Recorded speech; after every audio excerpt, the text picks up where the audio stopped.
Okay, so in this video, we're going to do another comparison between the Nano Cortex and the Quad Cortex. In the last video, what we did is we took a pre-built capture from Amalgam and we ran it on both devices to see if there was a difference in how they sounded. And they were pretty similar, but I think a lot of folks, myself included, felt like the Nano Cortex had a little more top end to it. So what I wanted to do in this video was compare the sound of captures actually created on the devices. So what I'm going to do is I'm going to create a capture on both devices, and we'll hear how they sound on both devices, and then we'll also hear how they sound on the same device. So what we're really trying to check out is, does the Nano Cortex basically do the same exact process for captures as its bigger brother in the Quad Cortex? And so what we're going to capture today is, I don't have any amps on hand to capture. So what we're going to use is we're going to use this little modeler here. I did a video on this recently, and I'll put the link to it here. And we're going to take a few tones from this, and we're going to use this kind of as our capture. The tones are pretty good. They're good enough. Really what we're checking out is the difference in the captures on the two devices. So, the source doesn't really matter. So this is a real convenient way to do it. So let's plug this in so you can hear the kind of bass tones that we're going to be capturing. So the three tones I'm going to capture off of this device is, one's kind of an edge of breakup, and it sounds like this. You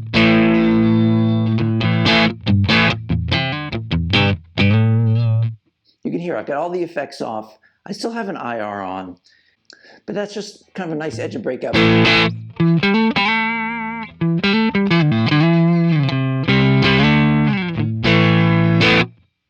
And then we've got one that's kind of a more of a crunch.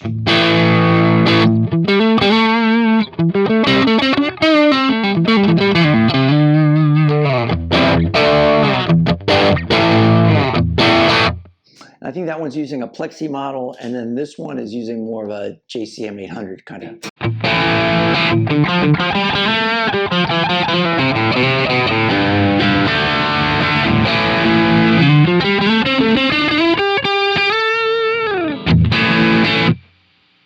So I think that'll be three good kind of basic tones to try to capture. So let's go ahead and create a capture on the Nano. Okay, so let's go ahead and do a capture here. So I've got my Nano Cortex on, and we've got it connected to our device we're going to capture in this way. So this cable here is from my guitar. This yellow cable is running to my studio monitor. This cable with the white is running to the input of my device. The output of the device is returning here. And then just over here, we've got our USB and our power. So let's go ahead and put it into capture mode. Press capture. Now I'm in capture mode. And now I'm using, it's using my device. So we'll start with a higher gain tone. And the first thing we're going to do is adjust the gain level. So if it's too low, it'll be blue. If you push it too far, it'll go red. So we want to keep it in a nice blue. And you can see on the app, it's showing me kind of where the limits are.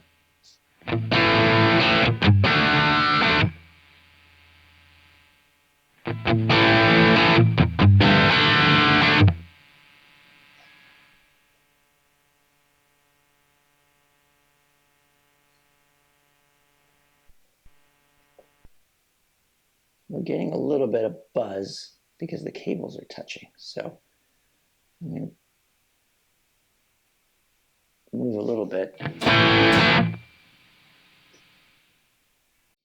Okay, so we've got it ready to go. So now what I'm going to do is I'm going to start capture. So I can do this one of two ways. I can do it from the app. I just press the start capture button. Or what I can do is I can press the capture button, hold it for 3 seconds.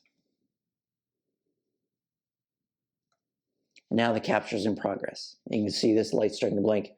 It's going to go all the way around. It's going to take about 5 minutes. So I'm going to go ahead and we're going to speed this part up so we can get to what the result sounds like. And one thing we can see on the app, but we can also set a name in the metadata. So we're going to name it tank G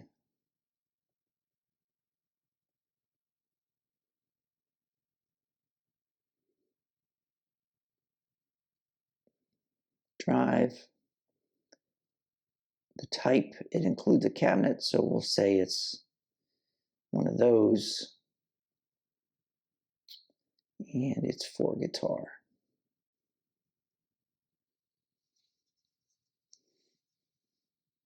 So we can see the capture is done now. Now we can hit next. I just want to save it to my library,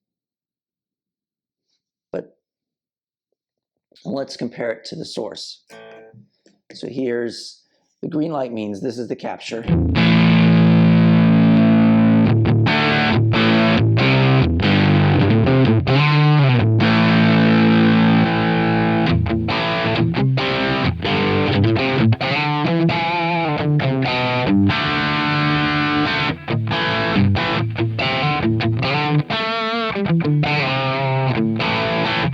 I think maybe we had our levels too high.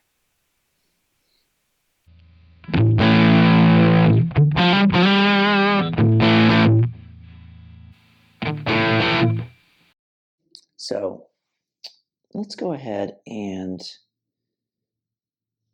go back here. We're going to hit exit. We're going to try this again. So I think our gain level was a little high.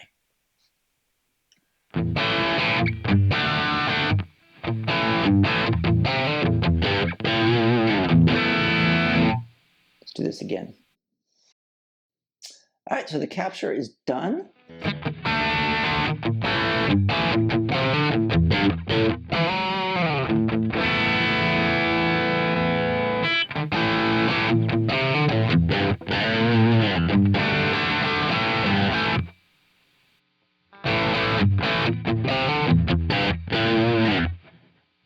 It sounds like the capture has a little more gain to it, like it was putting a little more output into the device.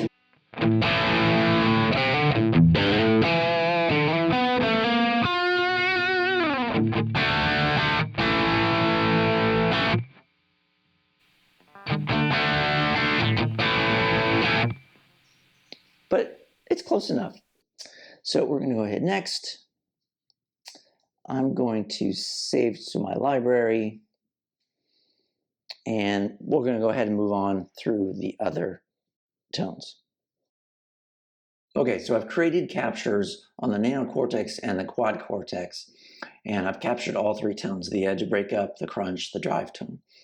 And what I've done is I've imported those all onto the Quad Cortex because, in our last video we heard, for whatever reason, it seemed like there was a slight difference on how the captures sounded on the Quad Cortex versus the Nano Cortex. So since we're trying to test that the two devices, the captures are done in the same way, I figure playing them back on the same device is probably the way to go. So I pulled them all onto the Quad Cortex, and that's what we're going to use as kind of our playback device, so to speak. And the way I've got this set up is the top three are the ones that are Quad Cortex. So there's the edge breakup, there's the crunch, and there's the drive. And all of these were recorded with the IR playing on the tank device. So we're not going to add in any IRs here. And down here, these ones that don't have QC, the front, these are the ones I recorded on the Nano Cortex. So there's the edge, there's the crunch, there's the drive. And the way I've got this set up is I have the actual tank G device in front of the Quad Cortex. And for most of the tones, when we're listening to the captures, I'm going to have that on bypass. But I want to be able to compare it to the source tones. And so I have a utility gain here to push up the level just a little bit on the signal coming in from the tank, just to even it out with the captures. And then we've got a little bit of reverb on the end. And so if we go to the tank and I engage that device, we've got our three tones. We've got our edge, we've got our crunch,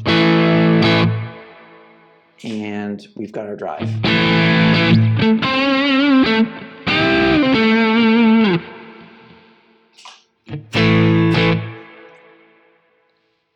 So let's go ahead and bypass that, and we're going to create the edge tone to the captures. So here's the original.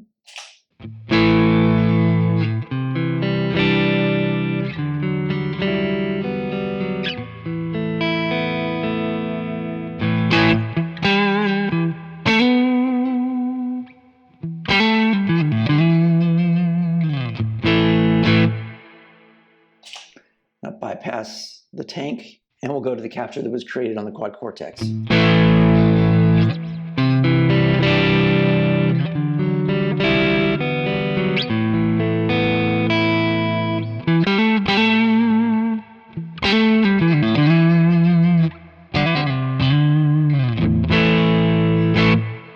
And here's the one created on the Nano Cortex.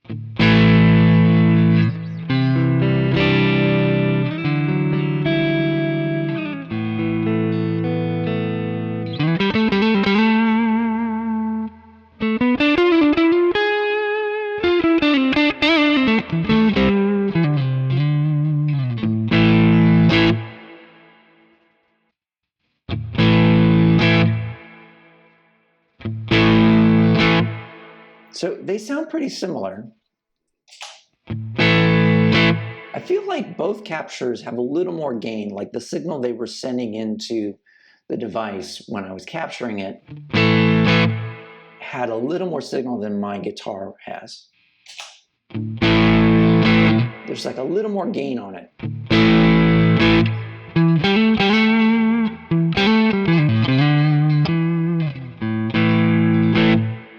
And the one thing I'll point out, if you look, all the Quad Cortex captures I created, I'm having to push the output volume to kind of balance them. And that's probably nothing to do with the device. It's probably the way I had the input level set when I was doing the capture. So keep that in mind too. There's a certain amount of user error, so to speak, or changes in how you do the setup that can affect this. So I tried to keep it as even as I could. But in the end, the Quad Cortex captures came back at a lower level than the Nano Cortex. I think maybe I was relying on the auto set on the Quad Cortex too much. I'm not sure what the issue is. But overall, I think they sound pretty similar.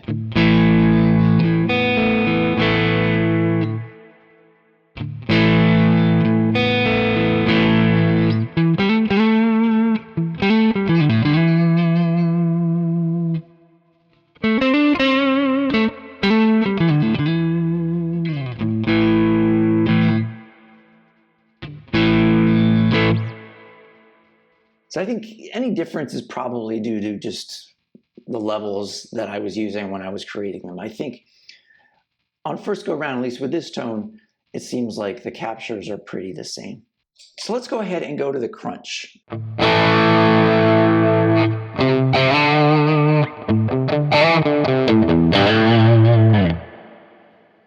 And let's hear the capture from the Quad Cortex.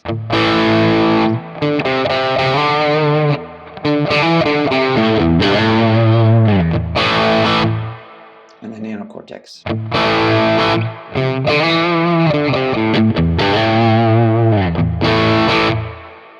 let's hear the tank again.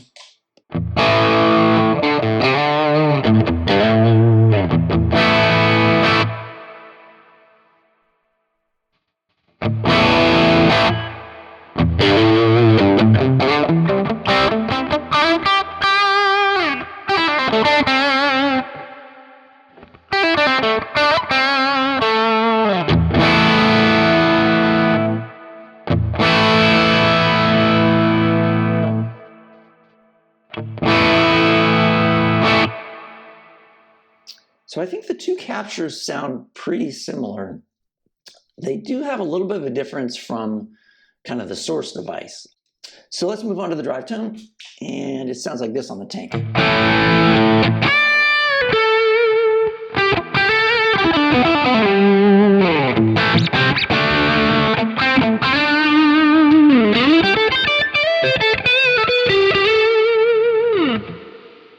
And we'll go to the QC capture.